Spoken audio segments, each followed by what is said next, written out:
Okay, since we're a little bit behind schedule, we'll go ahead and go into the next hearing. We're joined by the Assessor of Property, Mr. George Rucker. Mr. Rucker, just ask you to introduce who you have with you and also make any comments on the Mayor's proposed budget and any other additional comments you would wish to make at this time. Thank you, sir. I appreciate it. I have with me today David Diaz-Barriga, our Assessment Manager for Administration. My comments simply would be that we've had a pretty good year at the Assessor's Office this year. We've recently completed our 2012 assessment roll. We will be mailing out notices to property owners whose values have changed for 2012 in the next few weeks. And anyone who believes their property is valued at a level that's not appropriate has the right to appeal for their 2012 assessment, but they have to do so by June the 15th by calling our office. So anyone who feels like their appraisal is not accurate just needs to call our office and schedule an appeal at this point in time. We've turned our focus now to the upcoming 2013 reappraisal program, and we're getting ready to get to work on that completion of that program on the analysis phase.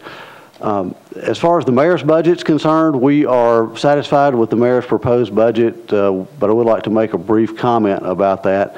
As you can imagine, in a reappraisal year when we're completing the assessments, our costs go up significantly. We estimate in our next year our costs will increase by a little over $300,000. Most of that is for postage and increased workload that is performed by vendors and some subscriptions and publications that we need to get information to do these appraisals. The mayor recommended that we receive $200,000 in additional revenue to fund that, which leaves us with a $100,000 deficit in order to cover the costs that we believe are necessary for the successful completion of the program. Working with Mr. Riebling, we do believe that we have a line item in our budget that because of the timing in the reappraisal cycle, we probably will have a surplus. It's a line item that we have for having appraisals done for properties who appeal, specialized properties that where we need additional help with defending those appeals and expertise that we don't have within the office. The appeals load usually declines towards the end of the appraisal cycle, which is we're at the end of the 09 cycle right now. And if all goes well, we'll have an additional $100,000 in that line item to make up the difference. And I appreciate Mr. Riebling being willing to work with us on that and make that happen for us. But if we have some unexpected appeals or some negotiations break down with some property owners, large property owners in town, then we may have to have those appraisals done, and in that case we'll have to come back and ask for a supplemental appropriation, and Mr. Riebling has agreed to support that. So I want to thank him for that. And with that said, we are satisfied with the budget and be happy to take any questions that you have. Thank you, Mr. Rucker. Mr. Stein, you're recognized. Thank you, Mr. Rucker, for being here. In just sort of reading through our analysis, my question was going to be geared towards that. And I would say that regardless of where we are on the issue of this budget, all of us are very interested in folks being able to appropriately and efficiently appeal if they believe the process isn't working. So I commend you for trying to do more with, from your perception, less as you work towards that. But I do think we will all be amenable to making sure that you have the funds to make that process as efficient as possible for folks. So thank you for trying to get this done, and you keep us posted as well as Mr. Riebling as you go through that. Sure will. Thank you very much, Councilman. Thank you, Councilman. Council Lady Langster, you are recognized. Thank you, Mr. Chair. Good afternoon to you, Mr. Rucker. We really appreciate the way you run your office. You're following in the footsteps of Charlie Caldwell. But I wanted to ask you, in previous years, have you returned some funds to the general fund, to the budget? I'm sorry. In previous years, have you returned any money back to the general fund? We've been under budget in every budget year. Yes, ma'am. That is really outstanding. Not to take the money and find a use for it, but to return it back to the general fund. And I do appreciate that. If we can serve you and help you any further, please don't hesitate to call on us. So thank you. Thank you, Council Lady. Councilman Tiger, you are recognized. Thank you, and thanks for being here, George. Talk to us about your fleet, your crews that go out and assess property. I assume they're in Metro labeled vehicles. They are, and we have started a visual inspection program with the approval of the state of Tennessee, where we now are transitioning into doing those inspections in the office at the desk using aerial photography, oblique aerial photography and street view imagery. That program is working well. We have increased the number of inspections that we can do, which has allowed us to reduce our staff and take some budget cuts that we've been taking the last few years. And it's allowed us to reduce our fleet by 4 vehicles last year, and then we've put 1 car in a pool this year for the Howard campus, and we anticipate that not only will we continue to have increases in efficiency with those inspections, but we'll be able to reduce the use of our fleet.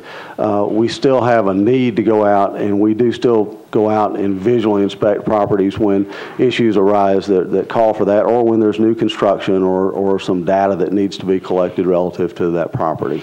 If a home is in a heavily wooded neighborhood, do you go out and visually inspect that as opposed to obviously the street or aerial view? Yes, the street view and aerial photography works well in the vast majority of instances, but there just are situations where you can't see because of obstructions, you cannot see the image on the screen. We do shoot those photos leaf off, so we do get good leaf off photos, but you can't always use those images. Sure. Same question as I asked Mr. Cardwell about cell phones, or how many phones, or do we have a plan for your employees that require them out in the field, or? We don't provide any cell phones for our employees, and I don't have a cell phone other than my own personal phone. We do have cell phones in each one of the cars that we use to actually monitor the movement of those vehicles. It sends us a GPS signal back, and we review those reports every day to make sure our cars are where they're supposed to be. We also have the ability in an emergency situation where that employee could use that phone to make a phone call, but otherwise they do not. And we've never, as long as we've had those phones, they've never actually made a phone call. And what's the best advice you can give us for those folks that write us that, you know, my house, I can't sell it for what it's appraised for and all those type of things? What do we need to be telling those folks, and how can we as a government best advertise what needs to be done? Well, that's one reason I emphasized in my opening remarks that we have an appeals process that is about to begin, and we will be accepting appointments for people to come in and appeal to the Metro Board up until June the 15th. It's very important that if people feel like their value is not accurate, and they need to keep in mind, we haven't changed our appraisal since 2009. So over time, these values do become inaccurate. In this particular cycle, we've seen and experienced some declines in values that we normally don't see. So usually by this time in a reappraisal cycle, everybody's values just appraised value is too low. In some cases now, some of those appraisals are actually in excess of the current market value of the property. And if the property owner does not file an appeal by June the 15th, when they get their tax bill in October and they realize they've seen an increase in their tax bill, they are not going to be able to appeal that appraisal other than perhaps to get a jurisdictional appeal with the State Board of Equalization, which is a long drawn-out process, and it's not generally successful. Do you suggest they hire a professional to handle their appeal? I don't think that's necessary. In fact, we'll be happy to work with any property owner who has a concern. We'll be happy to provide them with sales data in their area. They can review that data, and they can present that to the board, and the board can make a determination. Of course, there are plenty of professionals out there who do a great job, and if they choose to do it that way, that's certainly appropriate as well. Well, I can certainly use a personal experience that based on the advice of your office 4 or 5 years ago, when I thought my house was slightly overvalued based on comparable sales within the general vicinity, I was able to go to your WebPro page, look up comparable sales, get 5 homes within a half a mile, 3/4 of a mile radius, square footage divided by the selling price equals a price per square foot, and went to your office, just basically said, if we average these out, I have nothing spectacular, but I'm not below average either. I'm just in the middle of the range. And your folks agreed with that data, and it saved me a few bucks. So it's not something that's daunting, scary, and it's something that every citizen who thinks that they're paying too much or their house is valued too much, if they've got to take care of themselves on this process, though. And as you point out, that information is readily available on our website. So all you have to do is pull up your own property on our Assess Pro website, and there's a tab that they can click, and it'll throw up the comparable sales in their neighborhood, and they can take a look at those. Mr. Chair, I know that didn't specifically pertain to the budget, but it's so critical based on the calls that we've gotten. I thought it was worthwhile to emphasize that too, and hopefully district council members can take these that data and the information back to their constituents and urge them to go through this process. Yeah, absolutely. That was a great question, Councilman Tigard. Thank you. Council Lady Dow, you were recognized. Thank you. Thank you for being here, Mr. Rucker. I wanted to ask you the same question I presented to Mr. Caldwell regarding what percentage of entities or property owners in Davidson County are exempt from paying property taxes. If you have any idea. Just under 4% of our 250,000 real property parcels are exempt from taxes. That's about 8,600 parcels, roughly. Of those 8,600, the majority of those are governmental properties. So they'll either be metro, state, or federally owned properties. When you get down to the not-for-profits, the scientific, educational, religious, and charitable properties, that makes up about 2,600 parcels, roughly. I can get you the detailed breakdown on that. Okay, that would be great. I'd like to see that, because I hear from my constituents out in the district that Nashville has tons of nonprofits, churches, educational institutions that we continue to provide services for, safety, fire, and so forth, and they are exempt from paying taxes, and wonder if it's presenting any type of hardship to the city. So I would definitely be interested in having those numbers. I have one additional question I wanted to ask. Have your department returned any money back to the city? Well, we don't, we do not collect any fees, so we don't turn over money in those terms, but we have been under budget for every year as far as I can remember for the last 30 years. I think we've been under budget every year, and obviously that money reverts back to the metropolitan government, to the general fund. Mr. Reevely comes looking for that every year. How much per year are you returning back? Do you have any estimates on that? I can't tell you the exact number. David, do you know how much under budget? But it's my guess is on a $7 million budget, it's $100,000, $200,000, $300,000 maybe a year. Some money in our budget is there for contingent purposes, like having to have a $50,000 appraisal done on a piece of property, for example. As I mentioned earlier, sometimes when you have $5 million a year in taxes at stake, it just makes sense when you have an appeal to have an outside expert come in and do an appraisal for a hearing. And I just had one additional question, and I'll turn it over to someone else to ask.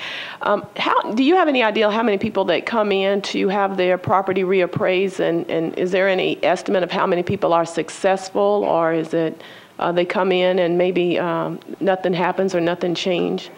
We had about 17,000 informal review requests. After we do a reappraisal, we have an opportunity, a window of opportunity for property owners to come in and discuss with our office what they believe the value of their property is. We'll do that next year in 2013, probably beginning in around March. We'll send a notice out to everybody and have a couple of months where they can talk to us.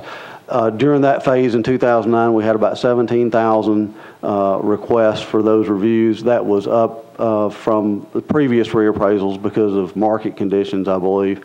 And we had about 10,000 parcels that filed appeals to the Metro Board of Equalization. I'll believe that you would probably find that approximately 50 to 60% of those were successful in getting some reduction, not the entire reduction they were requesting, but. Thank you so much for being here. Bye-bye. Thank you, Council Lady. Councilman Maynard, you're recognized. Thank you, Mr. Chair, Mr. Vice Chair. Thank you, Mr. Rucker, doing a fantastic job. Very, very proud of your service. There was a letter that was sent on behalf of the Minority Caucus regarding practices that you have in place to ensure that we have diversity, not just at the entry level, but also in management. We received your letter and your response, and I understand that you say that you look at their past performance and their experience and all that. But if you can elaborate, what practices do you have to make sure that people are, not so much that you are taking affirmative action towards that, but making sure that there's no discrimination and that people are just as qualified just because they're minority or a woman are not disenfranchised from getting promoted to the managerial positions? Well, I think the short answer to that question is we simply don't consider the fact that someone's a minority when we evaluate their performance. If your performance is good and you're a contributor to the organization, then certainly the issues of race and gender don't even come into play for our evaluation. We simply look at who's doing a good job, and we try to make sure every employee in our organization has an opportunity to progress and move forward. We really want that to happen at all levels. And so we try to provide them with adequate training, and we try to provide them with encouragement, and we'll try to make sure that they have all the tools that they need in order to do their jobs effectively. And then after that, we try to just fairly evaluate everybody based on their performance and what they contribute to the organization. And hopefully, and I think what we found in our organization is that leads to a good level of diversity. There was a time, I have to say, when I first started working in the assessor's office where, for example, females were not even considered for appraisal positions. So if you look at the appraisal positions in our office, there are more males than females, and that has a situation that it really grows out of that position 20, 30 years ago, where women weren't considered for appraisal positions. But now we've tried to improve that by giving everybody consideration. And so if you're a high-performing female and you're doing a good job and you're interested and you've passed the classes and you've taken the training and you've been successful and made good grades, then you're going to get the same shot as a man. So that's what we're looking for. Thank you, Mr. Chairman. Thank you, Councilman. Councilman Hunt, you are recognized. Thank you, Mr. Chairman. Thank you for being here and providing the information that you have. Because of so many conversations about your department and raises and appraisals, when is the next appraisal? The next reappraisal program will be completed effective on January the 1st of 2013. So essentially we will be trying to estimate the value of all properties as of January the 1st of 2013, and we will mail out appraisal notices to property owners to publish those values in March of next year approximately. And then the opportunity for people to discuss that with us will begin at that time. And so at this time, we don't know whether the values are up, down, sideways. We don't know in terms that much about the value at this point in time. We know there hasn't been a significant increase in the value of properties, at least in an aggregate sense, in Davidson County since the last reappraisal. We've had ups and downs during that period, but as of today, I would say that we are fairly stable and about where we were in 2009. So in 13, I expect we'll have either a slight increase or a slight decrease in the total value of property in Davidson County. But would that not be decided on or dictate based on where the property is located? Absolutely. There are some parts of town that are doing well where the market is strong and values are up, and there are other areas where that's just not the case, and it's a weaker segment of the market and values are actually going down. And that's even true geographically as well as by certain property types. Some types of properties are just performing better than others. Apartment complexes may be performing better than office buildings, or single-family dwellings may be doing better than duplexes, but it just depends on the type of property. And in your opinion, in your job that you've been doing, which is a great job, what part of town tend to have the highest value of properties? Well, as far as the appreciation, the level of appreciation in value of properties, just to make it really simple, and this is probably an oversimplification, but if you look at the core of the city is doing a lot better than the outer ring of the city. So areas like Hillsborough Village, Sylvan Park, East Nashville, Inglewood, Belmont area, the areas that are closer to town are really performing very well. We've seen a lot of appreciation in those properties.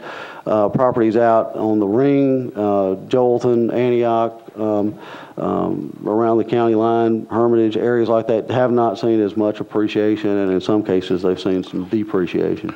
So you're saying that properties closest to the CBD are the ones that tend to do pretty good in value? That's been the history over the last 4 years, I think, so yes. Okay, one final question. So, because I'm asking this because this is something we all hear all the time. What I want to ask about is what spark appraisals, who authorizes it, and how is it carried out, and what is the process? State law dictates that counties do reappraisals.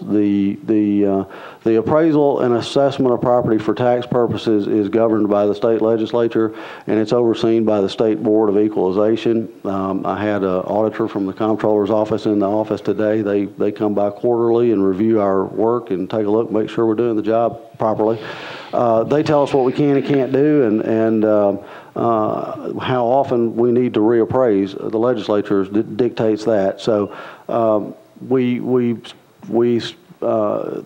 the process really is simply an analysis of sales data that occurs in the year before the assessment date. So what we will do is look at all the sales transactions that occur in 2012, and we'll do an analysis. We'll do a statistical analysis. We'll build value models using the cost approach, the market approach, and the income approach to value, which are standard appraisal methodologies, and we will predict what we believe or estimate what we believe the value of all properties in Davidson County are as of January 1st, 2013, and the tax rate that will be applied to those assessments will be the tax rate that's set next year at this time. So the tax rate you're setting now is going to be applied to the 2012 assessments. So if the state didn't authorize an appraisal, Metro wouldn't have one, would it?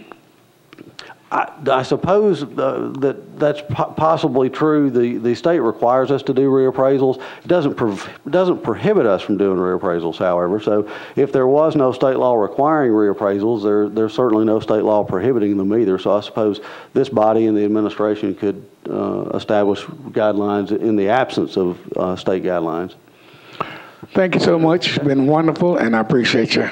Thank you. Thank you, Councilman Hunt. I have several members still in my queue. In the interest of time, we're about 25 minutes behind schedule, so I'd encourage you, if you are in my queue, if you feel like you have questions that could be answered aptly offline, to please remove yourself.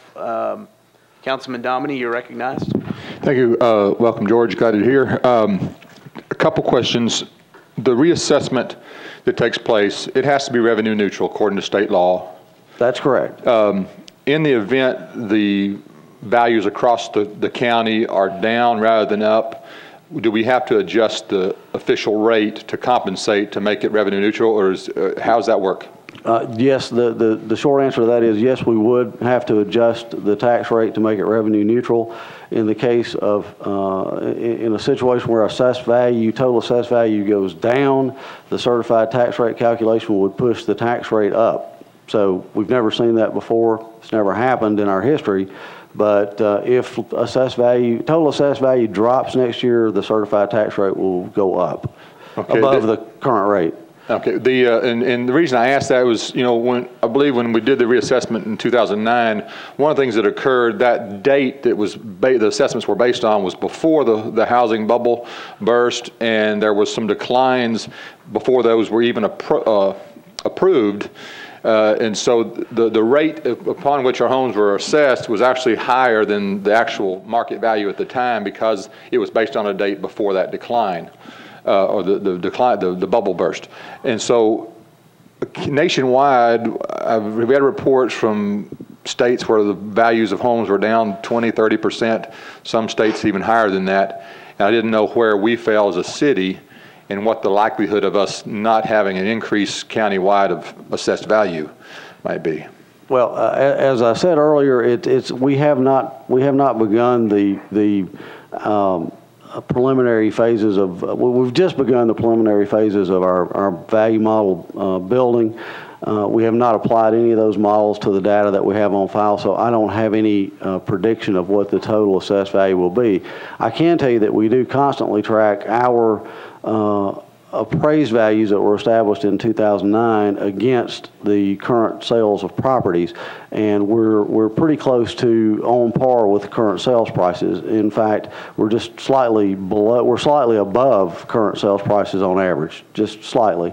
So that's why, depending on how the market reacts and responds for the rest of this calendar year, we could have a slight increase or a slight decrease in the total assessed value of the county. I don't expect it to be dramatically different either way.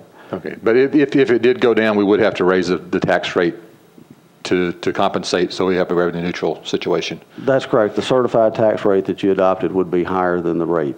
And the other question you can answer in a response to me written rather than today, is there a process, nonprofits were brought up and we have a number of them across the county, is there a process that we use to determine what uses are approved as part of that nonprofit's activities, or how do we determine what uses are approved and what are not, and thereby we go back and tax them at a different rate if they're using the property that's, and who determines what uses are appropriate? I'll get you a detailed answer on that question, but the short answer is the state legislature, the state constitution establishes specific reasons that property can be exempt. The state legislature makes laws within those restrictions that's established by the state constitution, and the State Board of Equalization reviews and approves every application for exemption. We really don't have a role in that at all. All right, so there's nobody in your office. It's a state issue. There's nobody in your office that makes a determination or a.